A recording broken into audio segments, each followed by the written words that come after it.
আসসালামু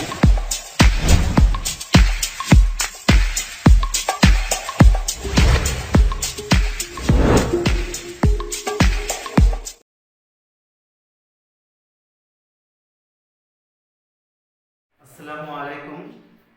ঐতিহ্যবাহী রামগড় সরকারি স্কুলের পক্ষ থেকে আমি খন্দকার আসাদুজ্জামান সবাইকে স্বাগত জানাচ্ছি। প্রিয় শিক্ষার্থীরা, করোনা ভাইরাসের কারণে দীর্ঘদিন আমাদের শিক্ষা প্রতিষ্ঠান বন্ধ রয়েছে।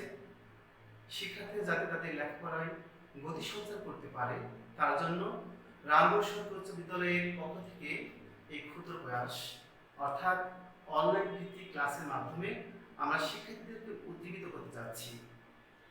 আমরা চাচ্ছি যে তোমরা সবাই এখন প্রত্যেকেই যে যেখানে আছো আজকে বিষয়টি মনোযোগ দিয়ে শুনবে এবং বোঝার চেষ্টা করবে। আজকে আমি ক্লাস 6 এর ইংরেজি দ্বিতীয় পত্রের উপরে গ্রামাটিক্যাল অংশ টেন্স নিয়ে আলোচনা করব। টেন্সের বিষয় ভিত্তিক যে আলোচনা হবে আজকে সেটি হচ্ছে আজকে আমরা জানব টেন্স কাকে বলে, অর্থাৎ definition of tense, kinds of tense অর্থাৎ টেন্স কত প্রকার, কাইন্ডস অফ প্রেজেন্ট টেন্স অর্থাৎ বর্তমান কাল অর্থাৎ প্রেজেন্ট টেন্স কত প্রকার, discussion on present infinite tense. মূলত আমরা আজকে প্রেজেন্ট ইনফিনিট টেন্স নিয়ে আলোচনা করব। শুরুতেই আমরা যে বিষয়টি নিয়ে আলোচনা করতে যাচ্ছি সেটি হচ্ছে টেন্স। টেন্স অর্থ কি? টেন্স অর্থ হচ্ছে কাল বা সময়। টেন্স অর্থ হচ্ছে কাল বা সময়।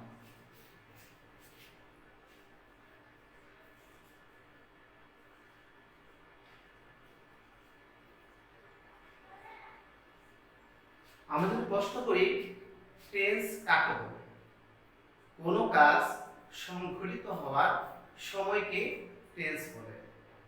অর্থাৎ কোন কাজ করতে অবশ্যই সময় লাগে, আর সেই কাজের সাথে সম্পৃক্ত যে সময় সেই সময়কে টেন্স বলা হয়।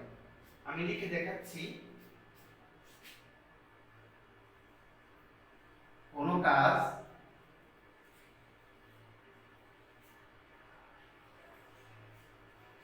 সংঘটিত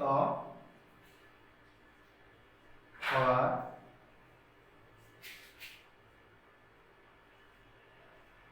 সময়কে টেন্স বলে। That means tense is any kind of word that included with time, that indicated with time. This is called tense. অর্থাৎ কোনো কাজ সংঘটিত হওয়ার সময়কে টেন্স বলে। এখন প্রশ্ন হচ্ছে টেন্স কত প্রকার? আমরা জানি টেন্স 3 প্রকার। যেমন টেন্স 3 প্রকার, যেমন নাম্বার 1 প্রেজেন্ট টেন্স, অর্থাৎ আমাদের টেন্সের প্রথম যে প্রকারটি সেটি হচ্ছে প্রেজেন্ট টেন্স। তোমরা নিশ্চয়ই জানো প্রেজেন্ট টেন্স শব্দের অর্থ হচ্ছে বর্তমান কাল। প্রেজেন্ট টেন্স অর্থ হচ্ছে বর্তমান কাল। অর্থাৎ আমাদের প্রথম যে প্রকার টেন্সের সেটা হচ্ছে প্রেজেন্ট টেন্স অর্থাৎ বর্তমান কাল। টেন্সের দ্বিতীয় যে প্রকারটি সেটি হচ্ছে পাস্ট টেন্স,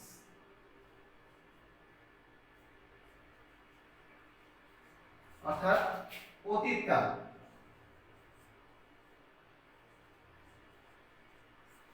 অতীতকাল আমাদের টেন্সের তৃতীয় যে প্রকারটি সেটি হচ্ছে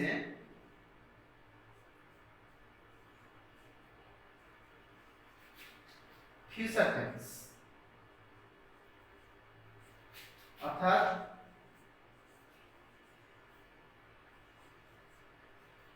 ভবিষ্যৎকাল। তাহলে আমরা অলরেডি জেনে ফেললাম যে টেন্স 3 প্রকার, প্রেজেন্ট টেন্স, পাস্ট টেন্স এবং ফিউচার টেন্স। এখন আমাদের প্রশ্ন হচ্ছে প্রেজেন্ট টেন্স কাকে বলে, অর্থাৎ প্রেজেন্ট টেন্সের সংজ্ঞা কি। তোমরা নিশ্চয়ই প্রদত্ত আজকের বিষয়টি দেখেছো এবং তোমাদের খাতায় লিখে ফেলেছো। এখন আমি প্রেজেন্ট টেন্স কাকে বলে এই বিষয়ে আলোকপাত করছি এবং তোমাদের লিখে বোঝাচ্ছি।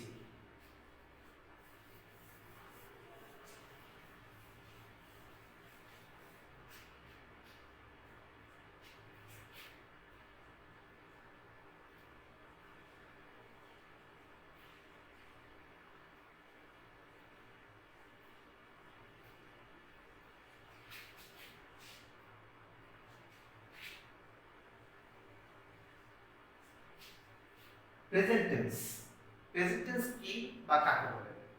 সাধারণভাবে আমরা বলতে পারি যে বর্তমানে কোনো কাজ সংঘটিত হয় বা হচ্ছে বা হয়েছে, বা কোনো কাজ পূর্ববর্তী কোনো সময় থেকে শুরু হয়ে এখনো চলছে, যদি এরকম বোঝায় তাহলে তার কালকে প্রেজেন্ট টেন্স বলে। আমি বিষয়টি লিখে বোঝাচ্ছি। বর্তমানে কোনো কাজ হচ্ছে বা হয় বা হয়েছে বা পূর্ববর্তী কোনো সময় থেকে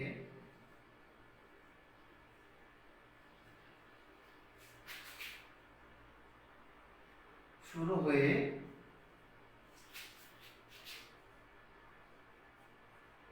এখনো চলছে,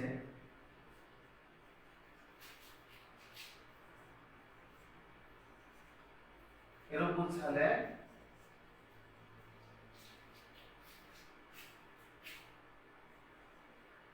তার কালকে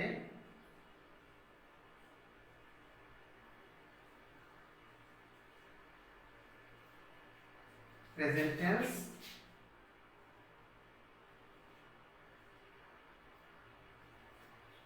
বলে। আমরা দেখলাম যে প্রেজেন্ট টেন্স কাকে বলে। বর্তমানে কোনো কাজ হচ্ছে বা হয় বা হয়েছে বা পূর্ববর্তী কোনো সময় থেকে শুরু হয়ে এখনো চলছে, এরূপ বোঝালে তার কালকে প্রেজেন্ট টেন্স বলে। আমরা যেটা খেয়াল করলাম যে প্রেজেন্ট টেন্সের মধ্যে চারটা বিষয় রয়েছে। একটি হচ্ছে হচ্ছে, হয়, হয়েছে বা পূর্ববর্তী কোনো সময় থেকে শুরু হয়ে এখনো চলছে, অর্থাৎ চারটি বিষয় এখানে ফুটে উঠেছে। এ থেকে বোঝা যায় যে প্রেজেন্ট টেন্সের প্রকারভেদ কয়টি হতে যাচ্ছে। প্রেজেন্ট টেন্স সাধারণত হচ্ছে চার প্রকার, অর্থাৎ প্রেজেন্ট টেন্সকে চারটি ভাগে আমরা ভাগ করতে পারি।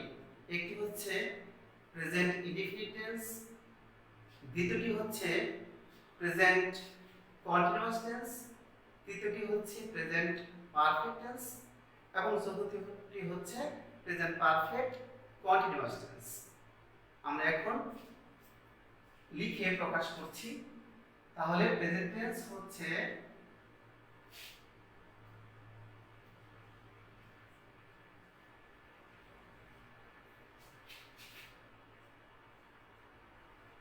চার প্রকার, যথা নাম্বার 1 প্রেজেন্ট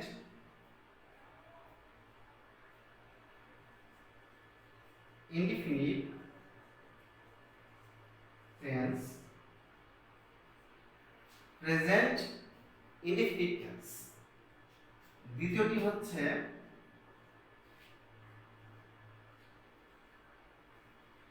প্রেজেন্ট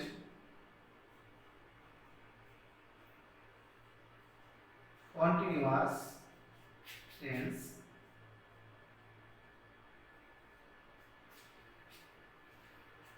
প্রথমটি হচ্ছে প্রেজেন্ট ইনডিফিনিট টেন্স আর দ্বিতীয়টি হচ্ছে present continuous tense.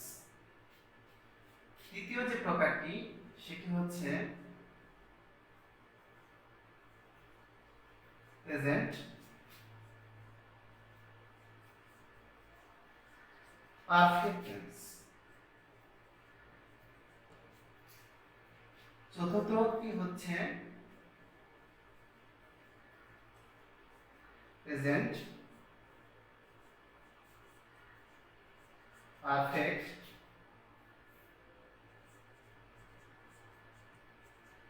Continuous tense. শিক্ষার্থীরা আমরা ইতিমধ্যে জেনে গিয়েছি যে প্রেজেন্ট টেন্স চার প্রকার। 1 present indefinite tense, 2 present continuous tense, 3 present perfect tense এবং 4 প্রেজেন্ট পারফেক্ট কন্টিনিউয়াস টেন্স। তাহলে আমরা এই পর্যন্ত যেটা জানলাম যে টেন্স কাকে বলে, টেন্স কত প্রকার এবং কি কি, এবং তার মধ্যে থেকে প্রেজেন্ট টেন্স কাকে বলে এবং প্রেজেন্ট টেন্সের প্রকারভেদ আমরা জানলাম। এখন আমাদের আজকের মূলত যে বিষয় সম্পর্কে আমরা বিস্তারিত জানব সেটি হচ্ছে প্রেজেন্ট ইনডিফিনিট টেন্স সম্পর্কে। এখন আমি প্রেজেন্ট ইনডিফিনিট টেন্স সম্পর্কে তোমাদের সামনে তুলে ধরছি বিস্তারিত আলোচনা। আমি আশা করছি এরই মধ্যে তোমরা আজকের বিষয় সম্পর্কে যতটুকু আলোচনা হয়েছে তোমরা লিখে নিতে পেরেছ। তাহলে আমি প্রেজেন্ট টেন্সের যে অংশটুকু লিখেছিলাম এই অংশটুকু মুছে ফেলছি এবং আমি এখন প্রেজেন্ট ইনডিফিনিট টেন্স সম্পর্কে আলোচনা করছি। Present indefinite tense,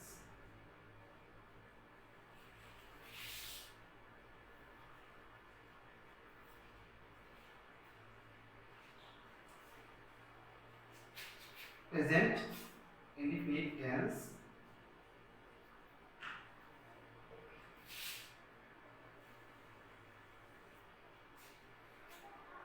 present indefinite টেন্সের যে সংজ্ঞাটি আমরা কিন্তু অলরেডি জেনে ফেলেছি, প্রেজেন্ট টেন্সের ভিতরে সেই সংজ্ঞাটি রয়েছে।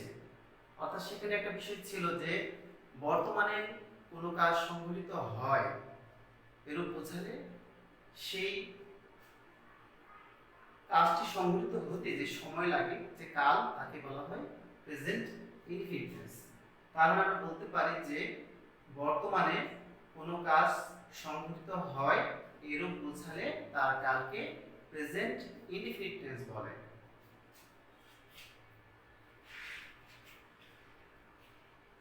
বর্তমানে কোনো কাজ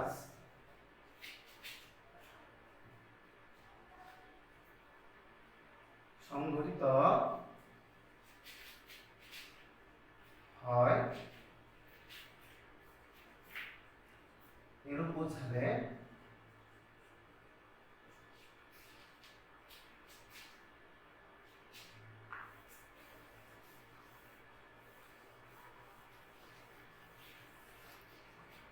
বর্তমানে কোনো কাজ সংঘটিত হয় এরূপ বোঝালে তার কালকে প্রেজেন্ট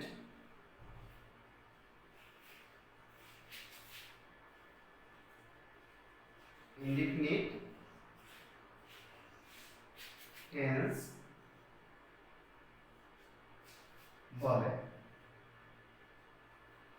বর্তমানে কোনো কাজ সংঘটিত হয় এরূপ বোঝালে তার কালকে প্রেজেন্ট ইনডিফিনিট টেন্স বলে। যেমন আমি একটি বই পড়ি, আমি একটি বই পড়ি, এটি কিন্তু বর্তমানে সংঘটিত হয় বিধায় আমি একটি বই পড়ি এটি হচ্ছে প্রেজেন্ট ইনডিফিনিট টেন্স। অর্থাৎ এই কাজটি করতে আমার বই পড়তে যে সময়টা লাগে, যে সময়টা সংক্ষিপ্ত, এই সময়টিকে বলা হয় প্রেজেন্ট ইনডিফিনিট টেন্স। যেমন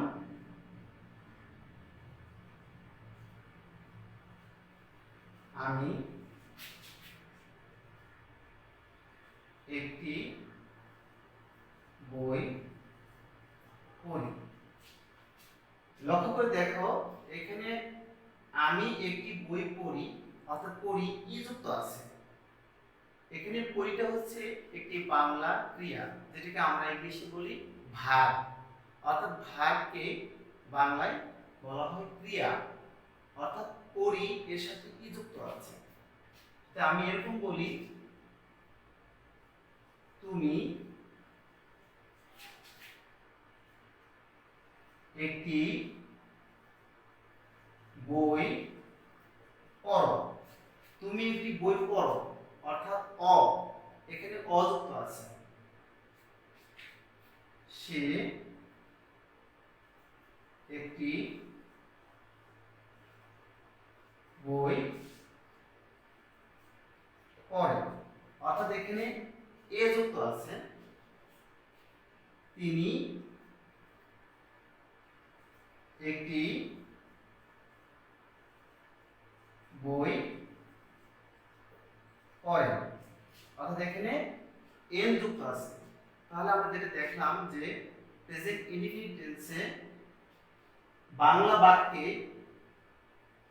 ই, অ, এ, এন ক্রিয়ার শেষে এই চারটি বিষয় আমরা দেখলাম যুক্ত থাকে। এই চারটি বিষয়ের বাইরেও আরো বেশ কিছু বিষয় যুক্ত থাকে। মূলত আমরা যদি চারটি বিষয় মনে রাখি, অর্থাৎ বাংলা ক্রিয়ার শেষে যদি ই, অ, এ, এন যুক্ত থাকে, তাহলে সেই বাংলা বাক্যটি হবে প্রেজেন্ট ইনডিফিনিট টেন্স। অর্থাৎ বাংলা বাক্যে ক্রিয়া শেষে কি যুক্ত থাকলে আমরা চিনতে পারবো এটা হচ্ছে প্রেজেন্ট ইনডিফিনিট টেন্স। যেহেতু আমরা বাঙালি, আমাদের প্রথমে বাংলাটাকেই বেস করে ইংরেজি শিখতে হয়, সেই জন্য আমাদের প্রথমে বাংলা বাক্যে টেন্সটি ভালো করে শিখতে হবে। এরপরে ইংরেজি বাক্য দেখে আমরা কিভাবে বুঝবো সেটি হচ্ছে প্রেজেন্ট ইনডিফিনিট টেন্স, সে বিষয়ে আমি আলোকপাত করব। তাহলে আমরা যেটা দেখলাম যে বাংলা বাক্যে ক্রিয়া শেষে কি কি যুক্ত থাকলে সেটি প্রেজেন্ট ইনডিফিনিট টেন্স হবে। আমি লিখে বোঝাচ্ছি, বাংলা বাক্যে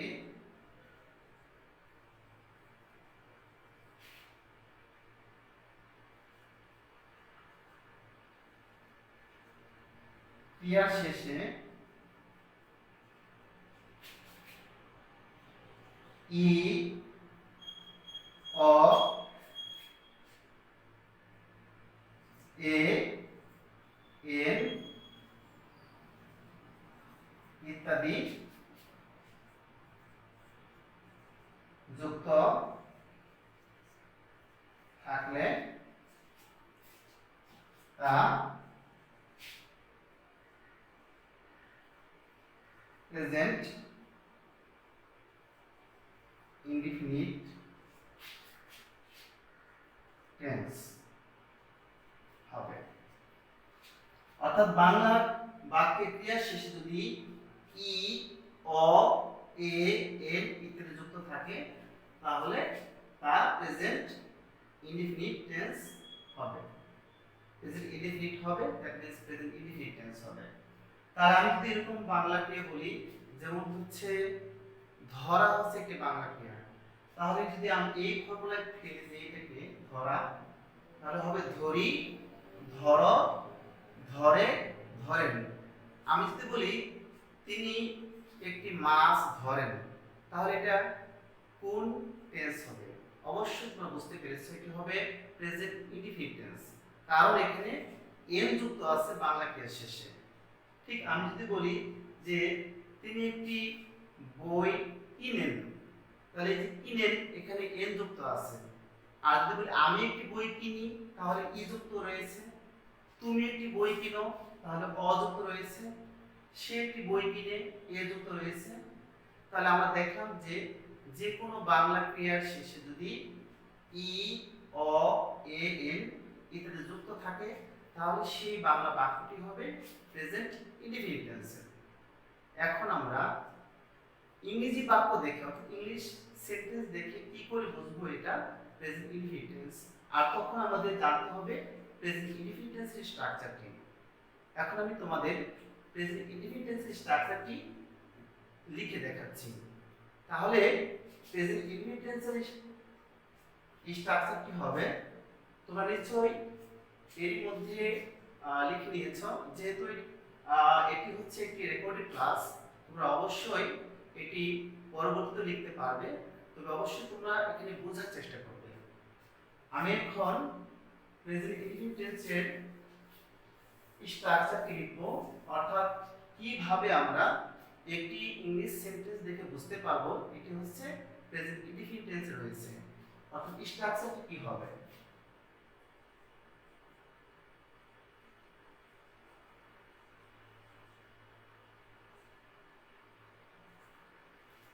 স্ট্রাকচার, প্রেজেন্ট ইনডিফিনিট টেন্সের স্ট্রাকচার, শুরুতেই সাবজেক্ট, সাবজেক্ট অর্থাৎ প্রেজেন্ট ইনডিফিনিট টেন্সের স্ট্রাকচারটির মধ্যে শুরুতে রয়েছে সাবজেক্ট, সাবজেক্টের পরে রয়েছে মূল ভার্ব এর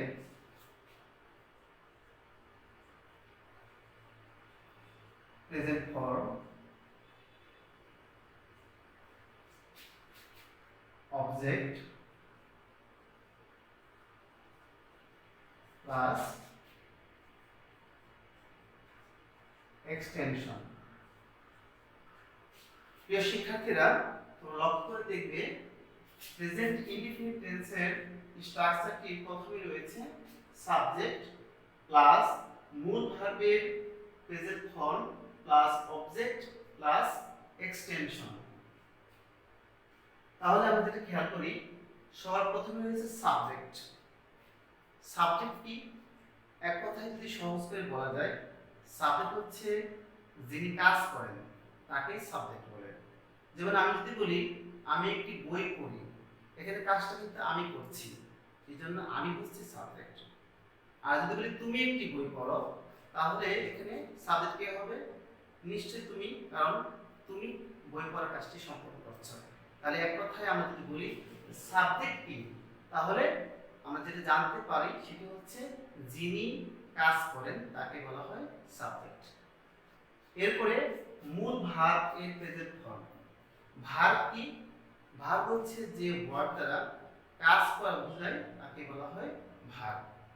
ভার্ব প্রধানত দুই রকমের হয়ে থাকে, একটি হচ্ছে মেইন ভার্ব আর একটি হচ্ছে অক্সিলারি ভার্ব। এখানে বলা হয়েছে মূল ভার্ব, অর্থাৎ যেটির মাধ্যমে মূল কথাটি সম্পন্ন হবে। আর এই মূল ভার্বকে সাহায্য করার জন্য যে ভার্বটি আসে সেটা হচ্ছে অক্সিলারি ভার্ব। আমাদের মূল যেটা মনে রাখতে হবে, ভার্ব মানে হচ্ছে যে ওয়ার্ড দ্বারা কাজ করা বোঝায়। এরপর অবজেক্ট। অবজেক্ট কি? অবজেক্ট হচ্ছে যেটি কোনো একটি কাজ করতে সাহায্য করে, এক কথায় যাকে কেন্দ্র করে কাজটি হয়। যেমন আমি যদি লিখি I read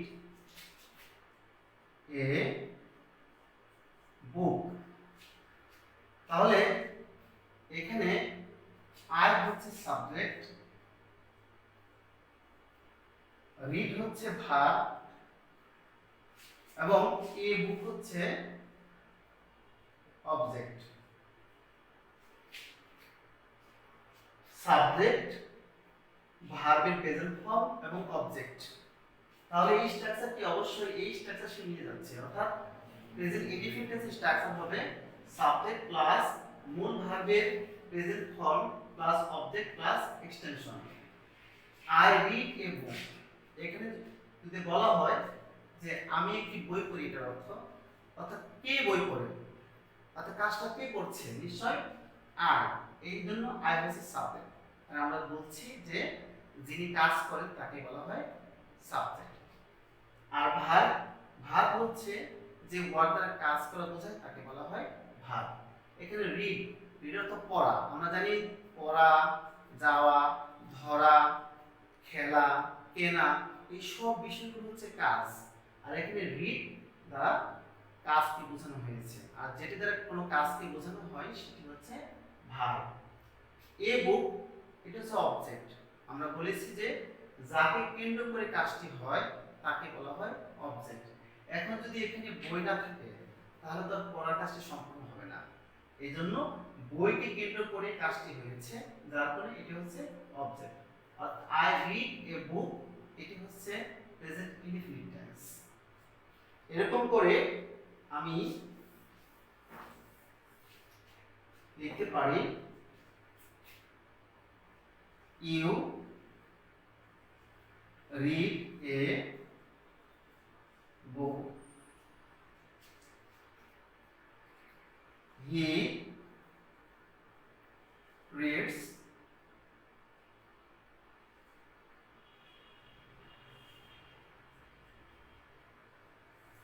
he reads a book,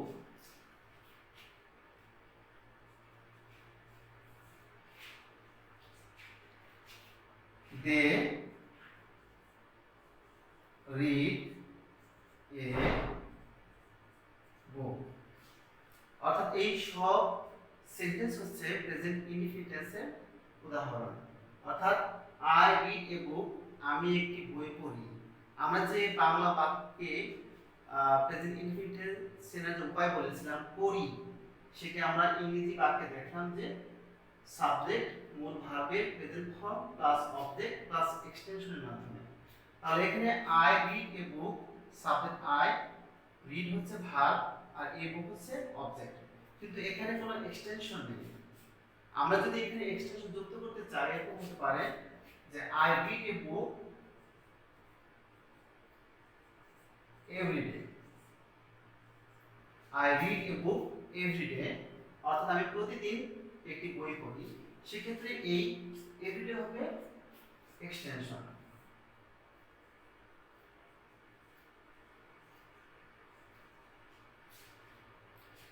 you read a বুক, তুমি একটি বই পড়ো। হি রিডস এ বুক, সে একটি বই পড়ে বা তিনি একটি বই পড়েন। অর্থাৎ বাংলায় সে এবং তিনি দুটি পার্থক্য রয়েছে। সাধারণত বড়কে সম্মান হিসেবে তিনি বলে থাকি, তো ইংলিশে হি দ্বারা উভয়কেই বোঝানো হয়ে থাকে। He reads a book. সেক্ষেত্রে একটু খেয়াল করে দেখবে যে এখানে I read a book, you read a book এবং দে রিড এ বুক, এই তিনটা প্রতিটা ক্ষেত্রে রিড, কিন্তু এখানে হি রিডস এ বুক। এর কারণ কি? তিনটা প্রতিটি ক্ষেত্রে দেখা যাচ্ছে যে কোথাও এস বসেনি, কিন্তু এখানে রিড এর সাথে এস যুক্ত হয়েছে। এর কারণ কি? এর কারণ হচ্ছে এটা হচ্ছে থার্ড পারসন সিঙ্গুলার নাম্বার। তাহলে এখানে একটা বিষয় চলে আসছে, সেটা হচ্ছে পারসন। অর্থাৎ পারসন কি? পারসন বিষয়টা যদি আমরা না জানি তাহলে কিন্তু আমরা ভার্বের শেষে এখানে এস কেন বসছে এটা আমরা বলতে পারবো না। সাধারণত সাবজেক্ট ভেদে অর্থাৎ ব্যক্তি ভেদে সাবজেক্টের বিভিন্ন রূপ তাকে বলা হয় পারসন।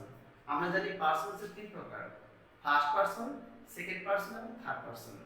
ফার্স্ট পারসন হচ্ছে আমি, আমরা, অর্থাৎ I, we.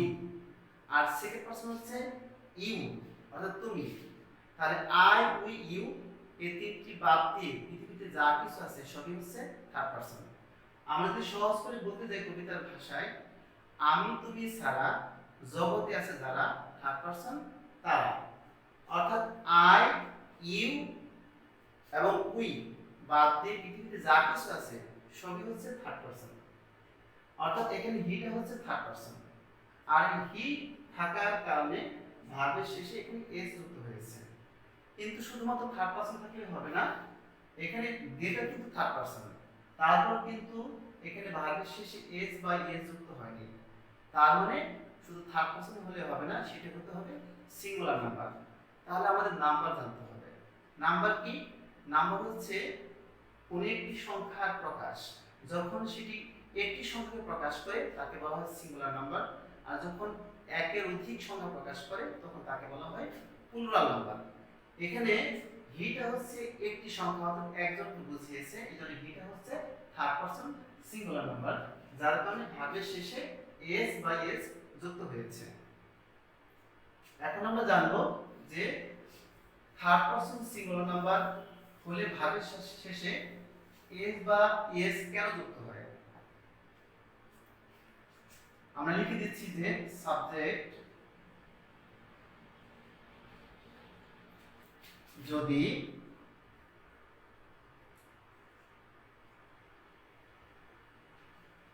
Third person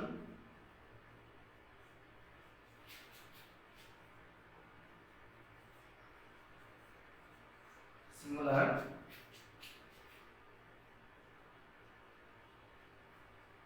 number হয় তবে ভার্বের শেষে এস বা এস যুক্ত হয়। তাহলে আমরা জানলাম যে আমি তুমি ছাড়া জগতে আছে যারা থার্ড পারসন তারা। তাহলে থার্ড পারসন কি কি? থার্ড পারসন দুই রকমের হয়ে থাকে, থার্ড পারসন সিঙ্গুলার এবং থার্ড পারসন প্লুরাল। সিঙ্গুলার গুলো হচ্ছে যেমন he third person singular, she third person singular, it third person singular, কারো নাম যেমন হচ্ছে Riya, Kamal third person singular. অর্থাৎ এরকম করে পৃথিবীতে যত নাম রয়েছে এবং পৃথিবীতে আই ইউ উই বাদ যা কিছু আছে সবই হচ্ছে থার্ড পারসন। এবং সেই থার্ড পারসনগুলোর মধ্য থেকে যখন একটি সংখ্যাকে বোঝাবে অর্থাৎ একজনকে বোঝাবে, একাধিক কোনো সংখ্যাকে না বোঝাবে, তখন সেটা হবে থার্ড পারসন সিঙ্গুলার নাম্বার। যেমন হি, শি, ইট, রিয়া, কামাল ইত্যাদি ইত্যাদি।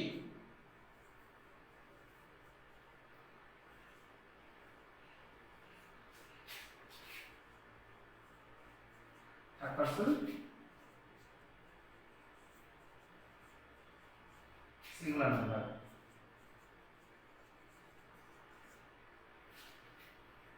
তাহলে প্রিয় শিক্ষার্থীরা আমরা জানলাম যে প্রেজেন্ট ইনডিফিনিট টেন্সের স্ট্রাকচার সাবজেক্ট প্লাস মূল ভার্বের present form plus object plus extension, এবং এইভাবে আমরা বিভিন্নভাবে বিভিন্ন ধরনের সেন্টেন্স গঠন করতে পারবো। আর যদি subject third person singular number হয় তাহলে আমরা ভার্বের শেষে এস বা এস যুক্ত করে সেন্টেন্স গঠন করতে পারবো। যেমন আমি বললাম যে হি রিডস এ বুক। তাহলে আমরা যেহেতু বাংলা বাক্যে প্রেজেন্ট ইনডিফিনিট টেন্স চিনতে পেরেছি এবং ইংরেজি বাক্যে কিভাবে আমরা প্রেজেন্ট ইনডিফিনিট চিনতে পারবো তার একটি স্ট্রাকচার আমি এখানে দিয়েছি। তো পরবর্তীতে তোমরা বাড়ির কাজ হিসেবে 20-25টি সেন্টেন্স গঠন করবে প্রেজেন্ট ইনডিফিনিট টেন্সের, এবং সেটি আমরা যখন আমাদের স্কুল খুলবে আমরা তখন সেই সেন্টেন্সগুলো আমরা দেখব। এবং আজকে আমরা প্রেজেন্ট ইনডিফিনিট টেন্স সম্পর্কে আলোকপাত করলাম। পরবর্তী ক্লাসে আমরা প্রেজেন্ট কন্টিনিউয়াস এবং প্রেজেন্ট পারফেক্ট টেন্স সম্পর্কে আমরা সংক্ষিপ্ত আকারে আলোচনা করব। ধন্যবাদ সবাইকে। সে পর্যন্ত সবাই ভালো থাকো, সুস্থ থাকো। আল্লাহ হাফেজ।